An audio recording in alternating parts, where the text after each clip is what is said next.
Tout le monde veut être fort. Peu de gens veulent être inébranlables. La force impressionne, mais la stabilité protège. Les stoïciens ne cherchaient pas à dominer le monde. Ils cherchaient à ne pas être dominés par lui. Bonjour et bienvenue sur La Force Tranquille. Moi, c'est Lazare, je suis la voix qui vous accompagne dans l'exploration du stoïcisme. Sans plus tarder, entrons dans le vif du sujet. Voici 5 règles oubliées pour devenir mentalement invincible. Règle numéro 1. Distinguez ce que vous contrôlez. La majorité des souffrances viennent d'une confusion. Nous voulons contrôler l'incontrôlable.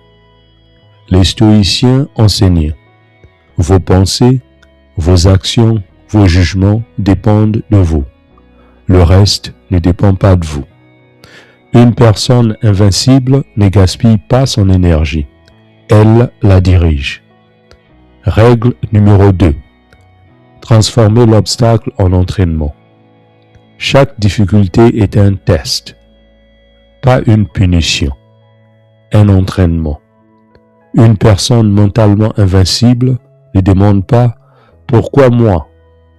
Elle demande « Comment cela me renforce-t-il » L'obstacle devient le terrain d'entraînement. Règle numéro 3. Observez vos émotions sans leur obéir.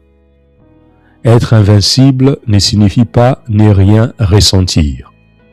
Cela signifie ne pas être contrôlé par ce que vous ressentez. Une émotion est une vague. Elle monte, elle descend, mais vous restez. Observer sans réagir immédiatement crée une distance. Et dans cette distance naît le pouvoir. Règle numéro 4. Agissez avec vertu, pas avec ego. L'ego cherche à gagner.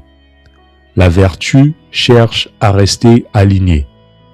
Une personne mentalement invincible n'a rien à prouver. Elle agit selon ses valeurs, même si personne ne regarde, même si personne n'applaudit. Règle numéro 5. Acceptez la réalité telle qu'elle est. Résister à la réalité crée la souffrance. L'accepter crée la clarté. Acceptation ne signifie pas passivité. Elle signifie lucidité.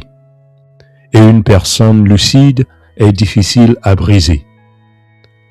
L'invincibilité mentale ne vient pas de la force brute. Elle vient de la maîtrise intérieure. Et lorsque rien à l'extérieur ne peut déraciner votre stabilité intérieure, vous devenez véritablement libre. Si cette philosophie vous parle, abonnez-vous pour continuer à explorer la force tranquille avec moi. Ici, nous apprenons à devenir plus solide, inébranlable et stable, sans devenir plus dur. Je vous remercie de m'avoir suivi. On se retrouve dans la prochaine vidéo. Bien de choses à vous.